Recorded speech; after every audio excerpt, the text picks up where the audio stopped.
Hi guys, it's Jess here from All Care Physiotherapy. Continuing on from our last video that was posted on our Facebook page about having rounded shoulders and rounded posture and 2 exercises to improve that. I'm going to be showing you a nice easy stretch using a foam roller today that will target your thoracic spine rather than your shoulders as much with those other exercises. So this is for those people who feel like they just have a little bit of an extra curve through their mid or upper back, and this is a nice way to try and help to reverse that and get you to standing up a bit taller.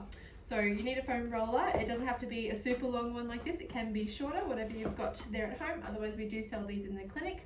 And you need to lie on your back on the floor. And you want to try and aim for sort of mid to upper back height. So for the ladies, sort of bra strap height, men sort of nipple height at the back. And you want to try and just support your neck a little bit with your hands and just gently lay back and then extend as far as you can comfortably over the foam roller. So you want to try and hold that for a little bit and come back up. And then I like to get you to readjust as you're up the top like this, and then go back down rather than rolling as you're at the bottom. And you want to just try and go to a few different places along your upper back and feel that nice stretch through your back and spine there. So that's that one. So you can give that a go each night for about 2 or 3 minutes, and that's all you need.